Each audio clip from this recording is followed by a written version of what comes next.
នេះដល់ skin up ពីក្រោយវាបាទចឹងណាវិញចាំមើលជនយុទ្ធសាស្ត្រយកល្បែ2ទៅឬក៏មិនទៅជាមួយនឹងការឆែកមែននេះខ្មែរខណៈពេលដែលការប្រកួតរបស់យើងមកដល់ជាមួយនឹងហ្គេមមួយគូជាមួយនេះគ្នាមកដែរ Cypher រ៉ូមែបានមួយឯខ្វះតែ2នៃរបស់យកល្បែ2ប៉ុន្តែរ៉ូមែបានឃើញទៀតទេឥឡូវនេះបានតែមួយកង់តែប៉ុណ្ណោះគ្មានល្បែ2សម្រាប់ Cypher នោះទេស្វាគមន៍នេះជាមួយជំនុំគូទី1របៀបសប្តាហ៍ទី2ថ្ងៃទី1របស់យើងនេះគ្នាដែរ Pro Sport ប៉ះជាមួយនឹង Team Mac បាទចាឥឡូវចុះមកភ្លាមៗយើងក៏បានឃើញដែរជាមួយនឹងការទុះទាយ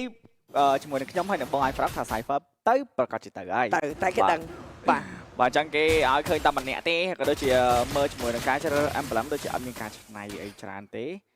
បាទ Fanny S1 បើគាត់យកតា speed ឥឡូវយើងជាមួយការ farm បើគាត់នេះគ្នាបើគាត់ focus ទៅលើ farm នេះក្នុងណាមួយគាត់គាត់ថាមក one shot បាទគាត់យកតែ 3D make គង់ one shot ដាច់ដដែលនេះគ្នាអញ្ចឹងនេះគឺជាជំរឿនរបស់គាត់នៅក្នុងការយកតា speed ដើម្បីដើរ farm ឲ្យបានលឿនបាទជុំ Cypher លឿនណាស់ flow Cypher ដើរ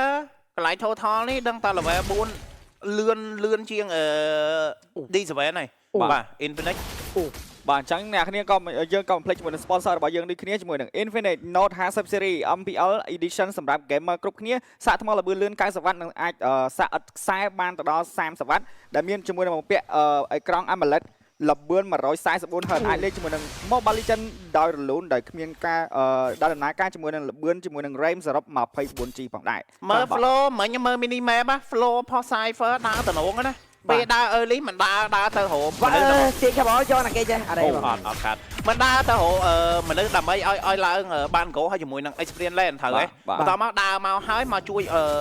មក mid លើ Dinosaur គេនេះខ្ញុំទៅលើ Cruzen គេដល់ពេលមានការប៉ះគ្នាមិញគឺអ្នកចាញ់ដាស់តវ៉ៃគេដល់ប៉មឥឡូវគេវាយវិញយកតែម្ដងបាទទាញខាបតវ៉ៃជាមួយនឹង mid land កាក់ពេលទៅលើសានេះខ្ញុំណាប៉ុន្តែសាតកាដកទៅតពេលវេលា Total អត់មានវត្តមានរបស់សមាជិក Team Mac មកយក Total ទី1នោះទេ There is វត្តមាន King Ares King Arena ទីណាប្រកាសតែឡុកជាមួយនឹង Isu ខណៈពេលមានការចាប់ stand វាយយកបើកមុនទៅលើតែម្ដងទៅលើ Cypher មានជាមួយនឹងបែបនោះទេលុតជាន់រត់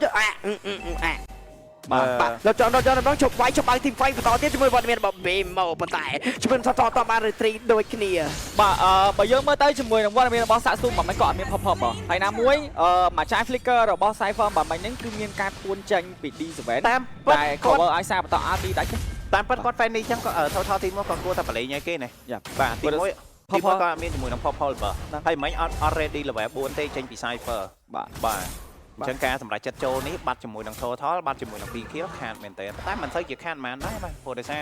អស់បើដែរហើយសម្រាប់ fan នេះបាទសំខាន់នេះ Zoo retreat ក្រហមហ្គេមនេះអត់យក retreat kill នៅក្នុងការ rotate ចេញណាហើយ emblem របស់គាត់គឺ core emblem killing spree អញ្ចឹងដឹងស្អា killing spree update ចុងក្រោយហ្នឹងបាច់វាយរោដាច់ទេវាយដល់ឈាមឡើងឈាមយកមកបាទអញ្ចឹងខ្ញុំមើលគាត់ចង់ turn back team fight នឹងវាយ all game នេះ Zoo ក្តាប់ដៃវាយបាទចាំភ្លាមៗកន្លែងមកមើលជាមួយនឹង item របស់គាត់ដូចគ្នាដែលយើងបានឃើញជាមួយនឹង Harrod របស់ Lios បាច់ជើគូដាមមុនគេយកតែម្ដងបាទ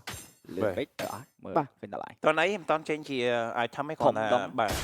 គាត់ deal បាច់ជើងឲ្យកាត់គូដោណាដូចជា player ណាដែលគាត់Wiki ដែលគាត់លេង Harrod ពាក់សភៅយក Yes sir ចឹងរបៀបក្នុងការលេងរបស់ player គឺវារៀងខុសគ្នាដែរចាំងលើទាំងពីរទុកបៃតងមួយកដាលវងចាំងលើទាំងពីរវាយកដាលបៃតងក៏មិនវាយអត់វាយទេ retreat ទៅដើមតែម្ដងអត់ដឹងតែគេបានទេប្រហែល Isu បាន Isu បាន retreat បាទចឹងបច្ចុប្បន្នកាលបើយើងមើលទៅគឺស្ថានភាពរៀងស្ងប់ស្ងាត់ដែរព្រោះដោយសារនៅ early game ខាង team មិនគាត់រៀង fail បន្តិចបាទអូ Hunter Strike ចូលម្ដងបាទ2នាក់តែម្ដងគឺទៅលើ Kuzen ក៏ដូចជា Isu បាទព្យាយាម farm ធម្មតាtotal ទី2អាចចូលវាយហើយ total ទី2បាទ midland តា midland ចេញ farm អត់អូខេចេញ farm ធម្មតាពី big mode the key បាទសុំ level មកកង់មកពើងបាន level មកកង់លោតបាយដល់ប៉មធួនអាចជាប់តែក៏មាន purify មួយនេះគ្នាជួយនឹងឡាយជួយ purify វាយជាមួយនឹង goal line តាមនៅទៅលើ Kuzen បាទបង Kuzen មកខាងលើបច្ចុប្បន្នខាងតែយ៉ាងណាវិញជាមួយនឹងការមកជួយវិញដាក់ portal អត់មានតាមវាយតន់ជាមួយសមាជិករបស់ team មិននេះខ្លួនឯងចាំងលើទៅពីមកខ្ចីមកនេះខ្លួនឯងលោតជាន់វាយពី King Harry មួយទៅពីលោតជាន់នេះខ្លួនឯងជាមួយនឹងការលោតជាន់មកគាត់ពីជាមួយនឹង Bimo copy skill ទៅលើកន្តើរបស់ D7 តែ team fight បន្តមកចាប់វា quick one បន្តមកពី3មកបន្ត2បន្តចាយ flip ពី King Harry នេះខ្លួនឯង top នេះមិនមាន flick តែ top នេះក៏ free តែការមានរបស់ Isu នេះខ្លួនឯងយ៉ាងណាជាមួយនឹងការមកដល់ពី3អាក៏វាយទៅលើ Philly តែម្ដង វាអាច going ពុះឆាប់ដល់ជាមួយនឹងរបស់ Philly ខ្លួនឯងតែខាងក្រៅអាចនឹង double kill ដែរទេមិនមានទេ3យក kill King Harry យកមួយ kill បាទកន្លែងមកមើលជាមួយនឹង team fight អីស៊ូ fan តិចបងយកថតថលផងយកជាមួយនឹង orange បើផងក៏ដូចជាការគាស់ជាមួយនឹង seal នៅខាងក្រោមដូចគ្នាផងដែរ បាទអញ្ចឹងចំណេញច្រើនតែខ្ញុំ ខាង មានអារម្មណ៍ថា សិលគេមិនដែរទេបាត់បាននោះទេគូសែនសើជាម្ដាយប៉ុន្តែឆេបបាត់គូសែនទេចូលសាយហ្វចូលលឿនអូ ទៅបាត់ហើយ ខ្ញុំមានអារម្មណ៍ថា មិនដល់ទេ ខ្ញុំមានអារម្មណ៍ថាជាមួយនឹង teammate គាត់ spam ក្នុងការវាយ team fight នៅខាងលើហ្នឹងយូរខ្លាំងយូរមែនតើមកបាញ់មិញនេះហើយលទ្ធផលគឺល្អដូចគ្នាតែអ្វីដែលចំណេញច្រើនអេស៊ូ បាទ អេស៊ូយកខ្ទេចយកខ្ទីយកតែម្ដងហើយបានតែ kill តែប្រហែល បាទ អញ្ចឹងខាតធ្ងន់ ហ្គេមនេះអ៊ីហ្សូមានបាទឥឡូវ level 10បាត់ហើយ បាទ បាទគេវាយគ្នាក៏ប៉ិតមែនតែមុនហ្នឹងដាច់ទៅលើឡាយហើយ kill ក៏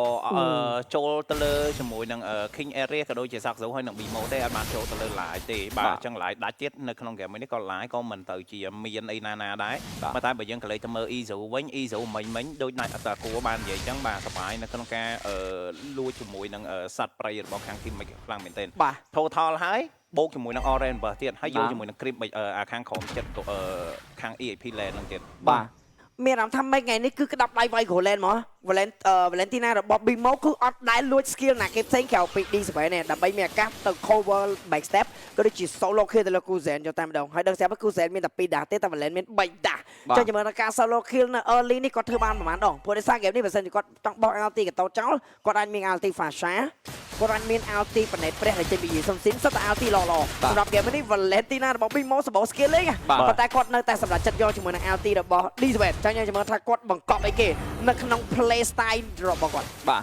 ចឹងចាំមើលទាំងអស់គ្នាជាមួយនឹង Total ទី2ក៏ Total ទី3ក៏មានការ spawn មកវិញដូចគ្នាបាទចឹង Total ពី Total បានទៅលើវត្តមានរបស់ Team Pro Esport តា Total ទី3នេះ Team Make អាចនឹងយកបានដែរទេ បាទលេង Total Damage ចាំបានវាយមកពីក្រៅជាមួយនឹង Cypher ស្វ័យរបស់វត្តមានរបស់សមាជិក Pro Esport តែសូមបញ្ជាក់ថាចង់ក្រោយដែល update នឹង chip នៅពេលដែលមក Total គឺគេឃើញ map ទៅតាមដល់បានប្រេព្រះវាយយកតែទៀតជាមួយនឹងការ Total តែគេរីតែទៅមិនគេជាមួយនឹងការបង្ហើយពីសាចូលវាយយកជាមួយនឹង Asu វិញនេះគឺមិនជាមួយនឹង1ដល់1ចាំងលើបានបងលោកជន់ពីវត្តមានរបស់ B-Mo ទៅគេចានៅក្នុង Disvan ជាម្ដាយវាយផ្ដោតជាមួយនឹង Cypher រ៉ូម៉ាដូបតា Disvan ចូលជាមួយនឹងបតាពេលរបស់ Felix វាយធ្លាក់នៅក្នុង Flick វាយដល់ទៀតរបស់ B-Mo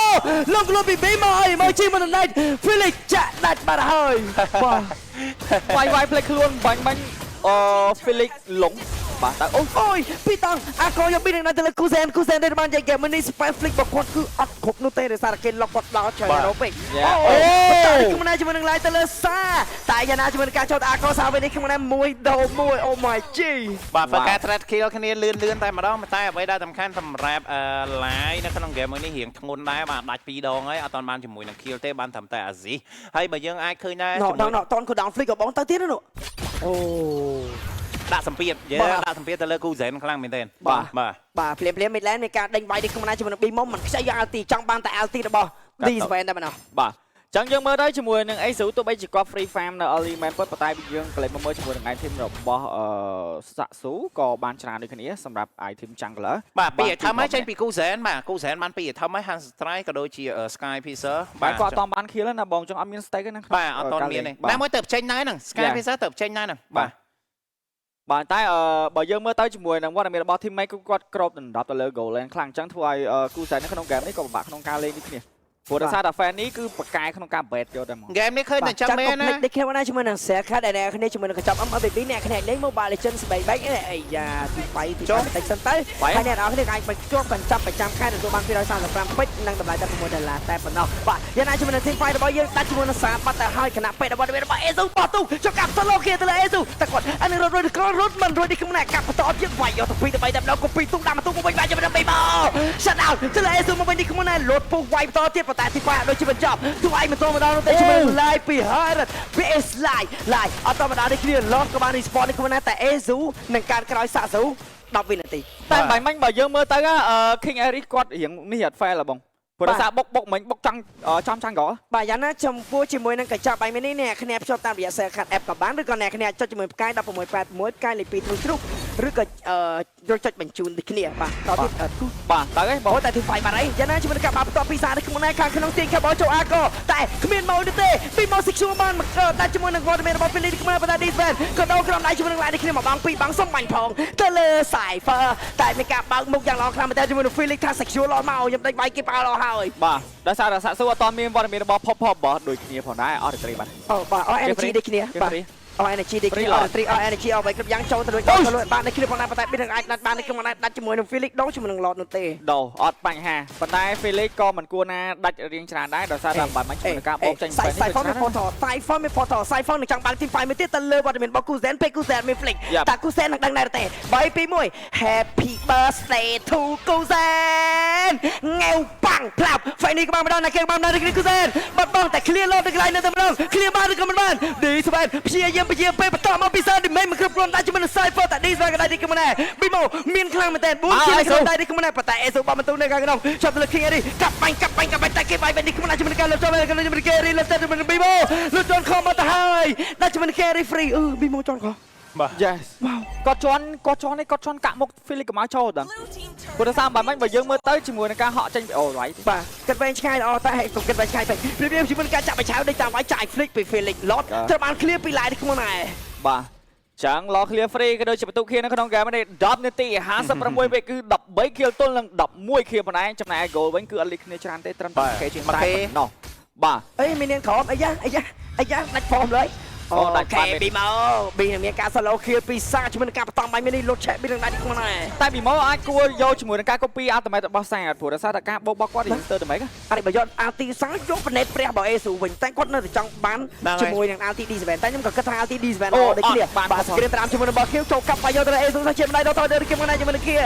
ជាមួយនឹង Sasu ចូល King Eri ព្យាវាយពេលប៉ុន្តែមកពីក្រោយយកតែម្ដងជាមួយនឹង Cypher ផតនេះបើគាត់មានចាំងឥឡូវណាបើឬមិនបើអត់បើនោះទេអត់បើនោះទេបាទរៀងងងខ្លួនដែរដែលគេដឹងអូជាន់ទៀតបាទសង្គ្រាមកាន់ក្តាំងអ្នកខាហើពេញមាត់ជួយនឹងការលោតជាន់ពីទី7ជាន់ក៏មិនជាប់ប៉ុន្តែគេចាយជាមួយនឹង flick មួយពី King Aris ទី7ធ្វើមកឈុតរឿងនេះគឺងាយស្រួលក្នុងការឲ្យគូសែនងាយស្រួលក្នុងការលេងមែនតើដោយសារតែចាយ flicker របស់ Aris នេះគឺ Aris ពិបាកក្នុងការចូលគេខ្លាំងបាទបាយបដាដូចគ្នាជាមួយនឹង Live អាយ៉ាប៉មត្រូវបានដាច់គ្នាអូ Lot នេះសំខាន់ណាស់បាទ13 kill ស្មើបងបាទ13 kill ស្មើតែបើយើងក៏លេខទៅមើល goal ឥឡូវខុសគ្នាចាប់ផ្ដើម 3k ជាងហើយបាទប៉ុន្តែ game នេះបើយើងមើលទៅសាកស៊ូគាត់អត់ទាន់ចាប់ផ្ដើមនេះណាគាត់ថាអត់សូវអូសឡែនប្រហែលនេះភាគច្រើនគឺ team fight ច្រើនខ្លាំងមែនទេបាទតែតើទៅនឹង game នៅលេងតិចដែលខ្ញុំថ្ងៃមុនខ្ញុំជួបមួយ flash ខ្ញុំសួរថាចេះប្រុកតែខ្ញុំនិយាយថាគេនៅ flash ណាសួរថាចេះតើប្រុក control ល្អអត់ព្រោះ fan នេះខ្ញុំថាបើខ្ញុំគិតថាអាជាងខ្លាំងវាដាច់ទៅ fan នេះអាចទាញកាបោទៅខនជាងតែសម្រាប់ player គេថាអត់ទេ player fan នេះគេស្រួលលេងហ្មងព្រោះអាជាងខ្លាំង fan នេះបាក់ទៅអញ្ចឹងគេអ្នកចេះលេង fan នេះ pro control គឺស្រួលសម្រាប់ fan នេះវិញអាហ្នឹងវា50ទេបងព្រោះដោយសារ player fan នេះពី player ប្រាប់ខ្ញុំ player ហ្មងអាហ្នឹងខ្ញុំអាចនិយាយចេះដែរថាខ្ញុំមិនដៃ fan នេះប៉ុន្តែវាស៊ីសងទៅលើ player ដែរទេបាទចឹងកន្លែងមកមើលជាមួយនឹង item របស់ live ក៏មាន item ច្រើនដូចគ្នាប៉ុន្តែបើយើងប្រៀបធៀបទៅជាមួយនឹងការបោក team fight អត់សូវមានច្រើនអូអស់បណេតព្រះអស់រោមបាំងកាយត្រាស់មួយនេះមាន Felix ជាអ្នកបើក map តើបោក Felix ដាច់ឬក៏មិនដាច់យ៉ាងណាជាមួយនឹងការលុតជាន់វាយជាមួយនឹង Dispen មិនសិននេះគ្នាសាក់ស៊ូចលោ skill មួយពីរនេះខ្លួនឯងលុតដែលស្មានឡោនេះខ្លួនឯងកាច់កាត់ស្មានឡោនេះគឺមកតែខាងក្នុង Felix វាយ1ទៅ9ទៅតែម្ដងវាយខ្ញុំមកខ្ញុំតាមតែក្បាយវាយខ្ញុំមកលុតជាន់វាយទៅជាមួយនឹងការទីគេបោកទៅវិញមកនេះគឺមកតែក្នុងកាប់បាញ់ទៅ live អត់ purify តែជាមួយនឹង King Eri ទៅមកគេគឺលោកគេបានទៅទៅទៅគេទៅកាន់ Kuzen តែ1ដល់2តែម្ដងជាមួយនឹងការលុតចូលវាយជាមួយនឹង Felix តទៅពីពេលលេងគ្នាបង្កបាយទីគឺមកតែ Kuzen នៅតែបានជាមួយនឹង trap គេសុំមែនឯងវិញមកចង់វាយជាមួយនឹងខ្ញុំមែនទេវាយបន្តដល់សំយ៉ាឡូសិន Wow Felix អ្នករង damage បាញ់4អូមកនេះឯង Raiden Savage shut down តែជាមួយនឹងការបាយតែជាមួយនឹង Lord ដែរទេដែលសល់តែអស់ជាមួយនឹង Golden Butter ហើយ Wow មកចាយ Flicker យកជាមួយនឹង Maniac ចេញពី Kuzen ប៉ុន្តែ Lord នេះអាចខ្ជួសក្នុងការយកបានដែរទេពីវត្តមានរបស់ខាង Team Pro Esport ដោយសារតែ Cypher គឺអត់ទាន់ spawn មកទេតែដូច Jungle វាយឡទៅទេវាយឡទៅទេយ៉ា1 3វាយឡទៅទេឡាយមានជាមួយនឹងទេទីស្វែងតាមការជាមួយឡាយទេទៅអរគុណខ្ចីកាត់បាយព្រះយកឡទៅបានឡាយដេញអាកយកតាមដល់ទៅសាដល់ទៅបាយចាប់តែមានការ solo kill ពី Cypher អូ my G ទីស្វែង secure ជាមួយនឹងការរត់ថយក្រោយចេញតាមច្រកក្រោយវត្តសៅលីងអូយមានអារម្មណ៍ថាគាត់ខុសពេលវេលាបង Pro Esport គាត់នេះគាត់កលក្ខណៈ delay load យកហ្មង Yes sir និយាយមកចេះទៅទី1អត់មាន damage នៅក្នុងការវាយហើយដែរបងគាត់ត្រូវការបង្ខំវាយព្រោះតែថា E ស្រួលអត់តកើតទេបាទ ថតបាល់ចេញទោះបីជាមានការដាច់តែជាមួយការលោតវាយខាងទេពីឡាយ1ទៅ2ទៅ3ទៅ4គ្មានព្យួរហ្វាយនោះទេនឹងអាប់ជាប់បោះប៊ីលោតចាប់តែជាមួយនឹង Cypher ដូរមកវិញដែរក៏ទៅជាមួយនឹង1ទៅ2ដូរជាមួយនឹង D7 ទីខបចេញមកវិញនេះខ្លួនឯងមានការបាញ់មកពី Ezo ប៉ុន្តែ Ezo សោះជាម្ដាយលោត Sky ទី2មកគៀទីការជាមួយនឹង Kusen ទៅ B មកវិញនៅក្នុងនេះគឺជាមួយនឹងការពុះទូកាប់បាញ់តែទីខ្លួនឯង player Philippines បា player ខ្មែរលោតវាយជាមួយនឹងឡាយ1ទៅ2ទៅម្ដងតែ1ដល់1នេះគ្នាដកថយរីខ្លួនលោតមិនទាន់ clear នោះទេ អូ ដាច់3ស្មើ បាទអស់3បាទហើយប៉ុន្តែឡតនេះមើលទៅដូចជាអាចយកបាន T3 ដែរទេ no topic ដែលធំតើ Cypher មានអាមកពងលូអត់បាទ Cypher ពេញអាមកពងលូឡតមានអ្នកដាច់ទេបាទចាំបត់ Cypher ដល់គ្នាបាទ Cypher មានអាមកពងលូឡតនេះឯងនឹងអត់ដាច់ អត់ទេដាច់ clear ហើយតន់នេះបាទ clear ដាច់បាន T3 ដែរ ទី ចំណេញដែរយើងកន្លែងមើលជាមួយនឹងឯធីមរបស់ Line ដូចគ្នាដែលមានជាមួយនឹងធីម Line ឈាម mistake ណានិយាយមែនPro Sport គាត់និយាយទៅគូទាំងពីរនេះ mistake រៀងខ្លួនហ្មងនិយាយមែន mistake រៀងខ្លួនហ្មង សាសូតែសូឡាគីទៅលើសាមាន flick នោះទេទីទៅទៅមកនេះខ្ញុំណាអើយសូឡាគីនៅតាម3សម្រាប់យកតែ3ណាវាយដាច់យកតាមដល់នេះគ្នា ឆែមក Emblem Leader Nation ដាក់ប៉ាំង ណាមួយសាបើយើងមើលប្រៀបធៀបទៅជាមួយនឹង Fighting មានស្រួលក្នុងការឡុកមែនតើបាទ character ក៏អត់មានរត់ផាសាក៏អត់មានរត់ដូចគ្នាជាមួយនឹង Fighting ក្នុងការឡុកបាទចឹងហ្គេមនេះជាមួយនឹង T តាម20 kill ទៅ20 kill ស្ទើរតែមកជឿក្រាក់តែលោតវាយបន្តទៀតជាមួយនឹង Line តកាក្នុងដៃជាមួយនឹង King Airy វាយផាច់ឌីស្វែនលោតទៅក្នុងឯ Felix ចូលវាយជាមួយនឹង Cypher សាក់ស៊ូក្បាលមកដល់អត់ដឹងទៅធ្វើអីនោះទេទីកាបោចេញមកវិញសិននេះក្នុងឯមួយមីនីនវាយទៀតមួយបាទចឹងហ្គេមនេះមកចាយ flicker មកមិញមានការ cover បាទចង់ lock លើគូសែនតែ lock អត់ចូលទេ បាទគូទី1 game ទី1វាយយកហ្មងប៉ុន្តែស្ដាយ game ណា Pro និយាយមែនណាស្ដាយ game មែនគាត់អត់គួរណាសម្រាប់ចិត្តត្រូវទៅត្រាំនៅកន្លែងលោហ្នឹងចង់5 10 second ហ្នឹងចោលទេណាបាទ5 10 second ណាយូរណាបាទនិយាយទៅចាំតតែពេលនេះកើតមកឈិបគេដាក់ផាត់ហល់ម៉ាំងគេចូលម្ដងគេរីត្រីយកមកបាទទទួលគាត់តែ pro player គាត់ scream ច្រើនតែអត់ពិសោធន៍ scream គាត់ប្រាប់ថាវាយតន់អញ្ចឹងគេសម្រេចគ្នាវាយបាទ finish មកតន់ retry free អត់ damage អត់ damage អត់មាន damage វាយអត់មានទាំង Izo អត់មានទាំងKuzen ប៉ុន្តែគាត់នៅសល់តែ3 hero មានតែ damage ជាមួយនឹងសានឹងហើយសាត្រូវប្រើមួយ skill ណាហើយចង់ក្រោយមិញដល់ថ្នាក់ពាំងលោតដល់ជាប់ទៀតបាទបន្ទាប់ឲ្យវាយក៏បានដាច់ដែរព្រោះដោយសារ D7 ធ្វើមកកាក់អស់ឥឡូវពាំងលោតដល់ជាប់ហ៎ឥឡូវបើសិនជាយើងនិយាយពី D7 lock ទៅលើ line អត់ជាប់វាយ1 3នឹងយកហ្មងបាទទាំងអាចធ្ងន់ដែរបាទចឹងជាមួយនឹង Lord មួយនេះក៏មានការ spawn មកវិញដូចគ្នាពីវត្តមានអូប៉ះ